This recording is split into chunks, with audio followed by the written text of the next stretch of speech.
ವಿಹಾನ್ ಮತ್ತು ಜಯ ರೈಲಿನಿಂದ ಇಳಿದ ತಕ್ಷಣ ನೇರವಾಗಿ ಆಸ್ಪತ್ರೆಗೆ ಧಾವಿಸಿದರು. ಏಕೆಂದರೆ ವಿಹಾನ್ ತಾಯಿ ರಾಧಿಕಾ ಆಸ್ಪತ್ರೆಯಲ್ಲಿ ದಾಖಲಾಗಿದ್ದರು. ಅವರಿಗೆ ನ್ಯೂಮೋನಿಯಾ ಆಗಿತ್ತು ಮತ್ತು ಉಸಿರಾಡಲು ತುಂಬಾ ಕಷ್ಟವಾಗುತ್ತಿತ್ತು. ಅವರ ಆಕ್ಸಿಜನ್ ಮಟ್ಟವು ತುಂಬಾ ಕಡಿಮೆಯಾಗಿತ್ತು. ರಾತ್ರೋರಾತ್ರಿ ಅವರನ್ನು ಆಸ್ಪತ್ರೆಗೆ ದಾಖಲಿಸಬೇಕಾಯಿತು. ಆ ಸಮಯದಲ್ಲಿ ದಿಗಂಬರಗೆ ಸ್ವಲ್ಪ ತೊಂದರೆಯಾಯಿತು. ತಕ್ಷಣವೇ ವಿಹಾನ್ಗೆ ಫೋನ್ ಮಾಡಿದರು. ವಿಹಾನ್ ಕೂಡ ತನ್ನ ಹೆಂಡತಿಯೊಂದಿಗೆ ಓಡಿಹೋಗಿ ಮನೆಗೆ ತಲುಪಿದನು. ಮಕ್ಕಳನ್ನು ಅವರ ಚಿಕ್ಕಪ್ಪನ ಮನೆಗೆ ಕಳುಹಿಸಿದನು. ಆಸ್ಪತ್ರೆಗೆ ತಲುಪಿದ ನಂತರ ವಿಹಾನ್ ಮತ್ತು ರಾಧಿಕಾ ಎಲ್ಲವನ್ನೂ ನಿಭಾಯಿಸಿದರು. ದಿಗಂಬರ್ ತಮ್ಮ ಮಗಳು ಶ್ವೇತಾಗೆ ಫೋನ್ ಮಾಡಿದಾಗ, ಅಪ್ಪ, ಆಸ್ಪತ್ರೆಯಲ್ಲಿ ತುಂಬಾ ಓಡಾಡಬೇಕಾಗುತ್ತದೆ. ನನ್ನ ಮಗಳು ಇನ್ನೂ ಚಿಕ್ಕವಳು, ಅವಳೊಂದಿಗೆ ನನಗೆ ಕಷ್ಟವಾಗುತ್ತದೆ. ಅಮ್ಮ ಮನೆಗೆ ಬಂದ ನಂತರ ನಾನು ಅವಳನ್ನು ನೋಡಲು ಬರುತ್ತೇನೆ ಎಂದು ಹೇಳಿದಳು. ಮಗಳ ಕಡೆಯಿಂದ ದಿಗಂಬರ್ ಇಂತಹ ನಿರೀಕ್ಷೆ ಮಾಡಿರಲಿಲ್ಲ. ಅವಳು ಕೇವಲ 4 ಗಂಟೆಗಳ ದೂರದಲ್ಲಿ ವಾಸಿಸುತ್ತಿದ್ದಳು. ಆದರೂ ಬರಲು ಸಾಧ್ಯವಾಗಲಿಲ್ಲ. ಆದರೆ ಮಗ 10 ಗಂಟೆಗಳ ದೂರದಲ್ಲಿ ವಾಸಿಸುತ್ತಿದ್ದರೂ ಮನೆಗೆ ಬಂದಿದ್ದನು. ಏನೇ ಆಗಲಿ, 5 ದಿನಗಳ ನಂತರ ರಾಧಿಕಾ ಅವರ ಆರೋಗ್ಯದಲ್ಲಿ ಚೇತರಿಕೆ ಕಂಡುಬಂತು. ವೈದ್ಯರು ಅವರನ್ನು ಆಸ್ಪತ್ರೆಯಿಂದ ಬಿಡುಗಡೆ ಮಾಡಿದರು. ಆದರೆ ಈಗಲೂ ಅವರನ್ನು ತುಂಬಾ ಚೆನ್ನಾಗಿ ನೋಡಿಕೊಳ್ಳುವ ಅಗತ್ಯವಿತ್ತು. ಇಂತಹ ಸಮಯದಲ್ಲಿ ದಿಗಂಬರ್ ತುಂಬಾ ಗಾಬರಿಗೊಂಡಿದ್ದರು. ಅವರಿಬ್ಬರೂ ವೃದ್ಧರಾಗಿದ್ದರು ಮತ್ತು ವಯಸ್ಸಾದಂತೆ ಅವರ ಶಕ್ತಿ ಕಡಿಮೆಯಾಗಿತ್ತು. ದಿಗಂಬರ್ ನಿವೃತ್ತರಾದಾಗ ವಿಹಾನ್ ಅವರಿಗೆ ನಗರದಲ್ಲಿ ಬಂದು ನೆಲೆಸಲು ಹೇಳಿದ್ದನು. ಆದರೆ ದಿಗಂಬರ್ ತಮ್ಮ ಮನೆಯನ್ನು ಬಿಡಲು ಬಯಸಲಿಲ್ಲ. ಶ್ವೇತಾ ಹತ್ತಿರದಲ್ಲೇ ಇರುತ್ತಾಳೆ. ಏನಾದರೂ ಅಗತ್ಯವಿದ್ದರೆ ನಾವು ಅವಳನ್ನು ಕರೆಯಬಹುದು ಎಂದು ಹೇಳಿ ತಮ್ಮ ಹೆಂಡತಿಯೊಂದಿಗೆ ಅಲ್ಲಿಯೇ ವಾಸಿಸುತ್ತಿದ್ದರು. ಆದರೆ ಇಂದು ಕಷ್ಟದ ಸಮಯದಲ್ಲಿ ಶ್ವೇತಾ ಜೊತೆಯಾಗಲಿಲ್ಲ. ಅದರಿಂದ ಅವರ ಮನಸ್ಸಿಗೆ ತುಂಬಾ ದುಃಖವಾಯಿತು. ಇತ್ತ ಅಮ್ಮ ಮನೆಗೆ ಬರುತ್ತಿದ್ದಂತೆ ಶ್ವೇತಾ ತಕ್ಷಣವೇ ಅವರನ್ನು ನೋಡಲು ಬಂದಳು. ದಿಗಂಬರ್ ಸ್ವಲ್ಪ ಬೇಸರಗೊಂಡಿದ್ದರು. ಆದರೆ ರಾಧಿಕಾ ಮಗಳನ್ನು ಬಹಳ ಪ್ರೀತಿಯಿಂದ ಬರಮಾಡಿಕೊಂಡರು. ಸಂಜೆ ದಿಗಂಬರ್ ಮತ್ತು ರಾಧಿಕಾ ವಿಹಾನ್ಗೆ, ನಾವು ಈಗ ನಿನ್ನೊಂದಿಗೆ ಬರಲು ಬಯಸುತ್ತೇವೆ. ನಮಗೆ ಇಲ್ಲಿ ಒಂಟಿಯಾಗಿ ಇರಲು ಇಷ್ಟವಿಲ್ಲ ಎಂದರು.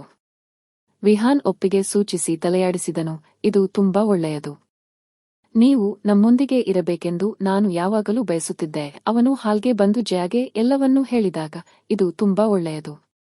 ಆದರೆ ನಾವು ಅತ್ತೆ ಮಾವನಿಗೆ ವಾಸಿಸಲು ವ್ಯವಸ್ಥೆ ಮಾಡಬೇಕಾಗುತ್ತದೆ ಎಂದಳು.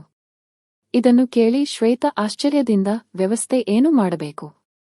ಅತ್ತೆ ಮಾವ ನಿಮ್ಮ ಮಲಗುವ ಕೋಣೆಯಲ್ಲಿ ಇರುತ್ತಾರೆ ಎಂದಳು. ಜಯಾ ಆಶ್ಚರ್ಯದಿಂದ, ನನ್ನ ಮಲಗುವ ಕೋಣೆಯಲ್ಲಿ ಎಂದಳು. ಆಗ ಶ್ವೇತಾ, ಹೌದು, ನಿಮ್ಮ ಅತ್ತೆ ಮಾವನಿಗಾಗಿ ನಿಮ್ಮ ಮಲಗುವ ಕೋಣೆಯನ್ನು ಬಿಟ್ಟುಕೊಡಲು ಸಾಧ್ಯವಿಲ್ಲವೇ ಎಂದಳು. ಜಯಾ ಸಂಕೋಚದಿಂದ, ಆದರೆ ಶ್ವೇತಾ, ನಮ್ಮ ಖಾಸಗಿತನ ಏನು? ಅತ್ತೆ ಮಾವ ಮಲಗುವ ಕೋಣೆಯಲ್ಲಿ ಇದ್ದರೆ ನಾನು ಎಲ್ಲಿ ಮಲಗಬೇಕು ಎಂದು ಕೇಳಿದಳು. ಆಗ ಅವಳ ನಾದಿನಿ ತಿರಸ್ಕಾರದಿಂದ, ನೀವು ಡ್ರಾಯಿಂಗ್ ರೂಮಿನಲ್ಲಿ ಮಲಗಿಕೊಳ್ಳಿ. ನಿಮ್ಮ ಮದುವೆಯಾಗಿ 10 ವರ್ಷಗಳಾಗಿವೆ. ಈಗ ನೀವು ಖಾಸಗಿತನದ ಬಗ್ಗೆ ಮಾತನಾಡಲು ನಾಚಿಕೆಯಾಗುವುದಿಲ್ಲವೇ? ಈಗ ಅತ್ತೆ ಮಾವರನ್ನು ನಿಮ್ಮೊಂದಿಗೆ ಇಟ್ಟುಕೊಂಡು ಅವರ ಸೇವೆ ಮಾಡಿ ಎಂದಳು. ಜಯಾ ನಿರೀಕ್ಷೆಯಿಂದ ತನ್ನ ಗಂಡನ ಕಡೆ ನೋಡಿದಳು. ಆಗ ಗಂಡನು ತನ್ನ ತಂಗಿಯನ್ನು ಗದರಿಸಿ, ಶ್ವೇತಾ, ಅತ್ತಿಗೆಯೊಂದಿಗೆ ಇಂತಹ ಮಾತುಗಳನ್ನು ಆಡಲು ನಿನಗೆ ನಾಚಿಕೆಯಾಗುವುದಿಲ್ಲವೇ? ನಮ್ಮ ಮದುವೆಯಾಗಿ 10 ವರ್ಷಗಳಾಗಿವೆ ಎಂದುಕೋ. ಆದರೆ ನಮಗೆ ಖಾಸಗಿತನದ ಅಗತ್ಯವಿಲ್ಲ ಎಂದು ಇದರ ಅರ್ಥವಲ್ಲ. ನಿನ್ನ ಮದುವೆಯಾಗಿ 10 ವರ್ಷಗಳಾದರೆ ನಿನಗೂ ಖಾಸಗಿತನದ ಅಗತ್ಯವಿರುವುದಿಲ್ಲವೇ? ನಿನ್ನನ್ನು ನಿನ್ನ ಕೋಣೆಯಿಂದ ಹೊರಗೆ ಹಾಕಿದರೆ ನಿನಗೆ ಸರಿ ಅನಿಸುತ್ತದೆಯೇ ಎಂದು ಕೇಳಿದನು. ಶ್ವೇತಾ ಕೋಪದಿಂದ, ನನ್ನ ಅತ್ತೆ ಮಾವ ನನ್ನೊಂದಿಗೆ ವಾಸಿಸುತ್ತಾರೆ. ನನ್ನನ್ನು ನನ್ನ ಕೋಣೆಯಿಂದ ಯಾರು ತೆಗೆಯಲು ಸಾಧ್ಯ ಎಂದಳು. ಆದರೆ ನಿಮಗೆ ಅತ್ತೆ ಮಾವನ ಬಗ್ಗೆ ಕಾಳಜಿ ಇಲ್ಲವೇ ಎಂದು ಕೇಳಿದಳು. ವಿಹಾನ್ ಅವಳಿಗೆ ಅರ್ಥಮಾಡಿಸಲು ಪ್ರಯತ್ನಿಸುತ್ತಾ, ನೋಡು ಶ್ವೇತಾ, ನನಗೂ ಅಪ್ಪ ಅಮ್ಮನ ಬಗ್ಗೆ ಕಾಳಜಿಯಿದೆ. ಅವರು ನನ್ನೊಂದಿಗೆ ಇರಬೇಕೆಂದು ನಾನು ಬಯಸುತ್ತೇನೆ. ಆದರೆ ನೀನು ಬಯಸುವ ರೀತಿಯಲ್ಲಿ ಅಲ್ಲ. ಸದ್ಯಕ್ಕೆ ನೀನು ಕೆಲವು ದಿನಗಳ ಕಾಲ ಇಲ್ಲಿಯೇ ಇದ್ದು ಅವರನ್ನು ನೋಡಿಕೊಳ್ಳಬೇಕೆಂದು ನಾನು ಬಯಸುತ್ತೇನೆ. ನಾನು ಅಲ್ಲಿಗೆ ಹೋಗಿ ಬೇರೆ ಫ್ಲಾಟ್ ನೋಡುತ್ತೇನೆ. ಕನಿಷ್ಠ 2 ಕೊಠಡಿಗಳಿದ್ದರೆ ಒಳ್ಳೆಯದು. ಇಂದು ಮಕ್ಕಳು ಚಿಕ್ಕವರಿದ್ದಾರೆ. ನಾಳೆ ಅವರಿಗೂ ಪ್ರತ್ಯೇಕ ಕೊಠಡಿ ಬೇಕಾಗುತ್ತದೆ. ನಮ್ಮದು ಒಂದು ಬಕೆಯಲ್ಲಿ ಆಗುವುದಿಲ್ಲ. ಜೊತೆಯಾಗಿರುವುದು ಮಾತ್ರ ಮುಖ್ಯವಲ್ಲ, ಎಲ್ಲಾ ಸೌಕರ್ಯಗಳೊಂದಿಗೆ ಇರುವುದು ಮುಖ್ಯ. ನಾವೆಲ್ಲರೂ ಒಬ್ಬರಿಗೊಬ್ಬರು ತೊಂದರೆಯಾಗದ ರೀತಿಯಲ್ಲಿ ಇರಲು ಬಯಸುತ್ತೇವೆ ಎಂದನು. ಗಂಡನ ಮಾತನ್ನು ಕೇಳಿ ಜಯಾಗೆ ಸ್ವಲ್ಪ ಸಮಾಧಾನವಾಯಿತು. ಶ್ವೇತಾ ಸಿಟ್ಟಿನಿಂದ ಮುಖ ಕಿವುಚಿಕೊಂಡು, ನಾನು ಇಲ್ಲಿ ಇರಲು ಸಾಧ್ಯವಿಲ್ಲ. ನೀವು ಅಪ್ಪ ಅಮ್ಮನನ್ನು ಈ ಸ್ಥಿತಿಯಲ್ಲಿ ಬಿಟ್ಟು ಓಡಿ ಹೋಗುತ್ತೀರಿ.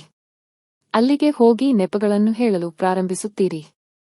ಅದಕ್ಕಿಂತ ನೀವು ಅವರನ್ನು ನಿಮ್ಮೊಂದಿಗೆ ಕರೆದುಕೊಂಡು ಹೋಗಿ ಎಂದಳು. ಆಗ ದಿಗಂಬರ್ ನಿಧಾನವಾಗಿ ತಮ್ಮ ಕೋಣೆಯಿಂದ ಹೊರಗೆ ಬಂದು, ಶ್ವೇತಾ, ನಿನಗೆ ನಮ್ಮ ಬಗ್ಗೆ ತುಂಬಾ ಚಿಂತೆ ಮಾಡುವ ಅಗತ್ಯವಿಲ್ಲ. ನೀನು ಇಲ್ಲಿ ನಮ್ಮನ್ನು ನೋಡಿಕೊಳ್ಳಲು ಸಾಧ್ಯವಾಗದಿದ್ದರೆ ನಿನ್ನ ಅಣ್ಣ ಮತ್ತು ಅತ್ತಿಗೆಯನ್ನು ನಮ್ಮನ್ನು ನೋಡಿಕೊಳ್ಳಲು ಒತ್ತಾಯಿಸಬೇಡ. ಎಲ್ಲಾ ಮಕ್ಕಳಿಗೂ ಅವರದ್ದೇ ಆದ ಜೀವನವಿರುತ್ತದೆ.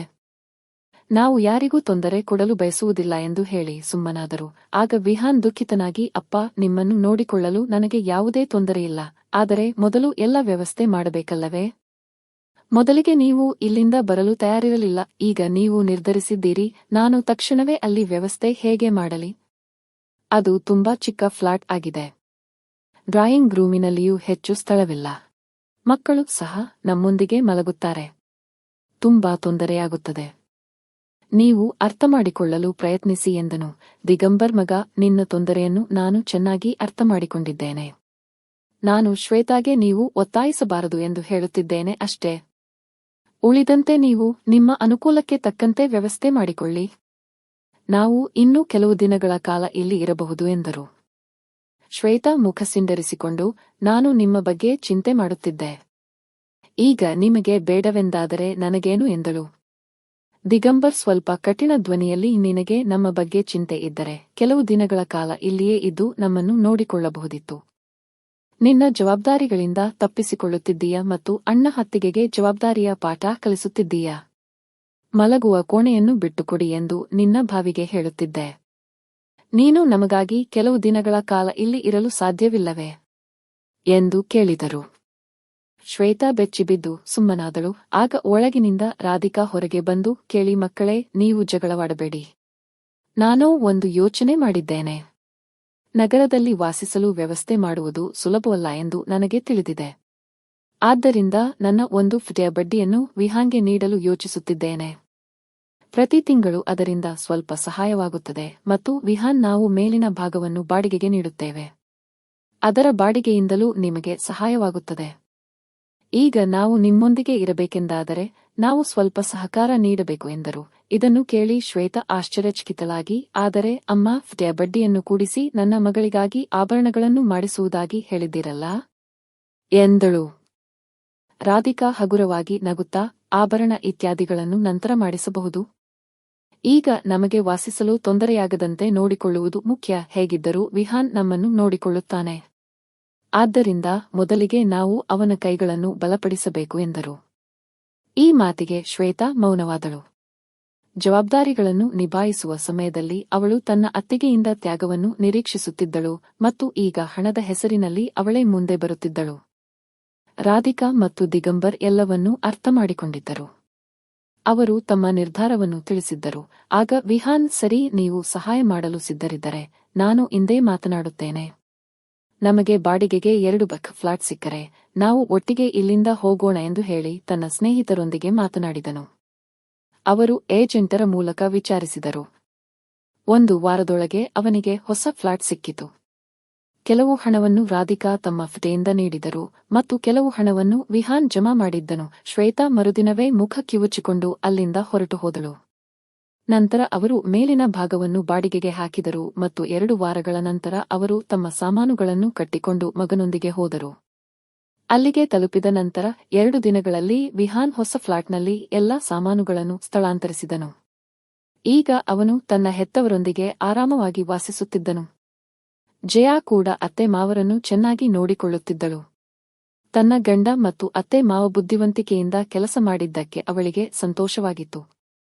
ಇಲ್ಲದಿದ್ದರೆ ಅವಳ ನಾದಿನಿ ತನ್ನ ಮಲಗುವ ಕೋಣೆಯ ಮೇಲೆ ಆಪತ್ತು ತರುವ ಬಗ್ಗೆ ಮಾತನಾಡುತ್ತಿದ್ದಳು. ಸ್ನೇಹಿತರೇ, ಕುಟುಂಬದಲ್ಲಿ ಎಲ್ಲರೂ ಒಟ್ಟಿಗೆ ವಾಸಿಸಿದರೆ, ಜೊತೆಯಾಗಿ ವಾಸಿಸುವಾಗಲೂ ಒಬ್ಬರನ್ನೊಬ್ಬರ ಸೌಕರ್ಯಗಳ ಬಗ್ಗೆ ಯೋಚಿಸಿದರೆ ಯಾರಿಗೂ ಯಾರೊಂದಿಗೆ ವಾಸಿಸಲು ತೊಂದರೆಯಾಗುವುದಿಲ್ಲ.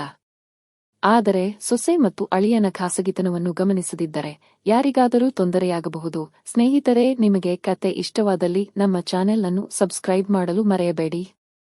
ನಾನು ಮತ್ತೊಂದು ಹೊಸ ಕಥೆಯೊಂದಿಗೆ ಮತ್ತೆ ಭೇಟಿಯಾಗುತ್ತೇನೆ. ಅಲ್ಲಿಯವರೆಗೆ ಧನ್ಯವಾದಗಳು.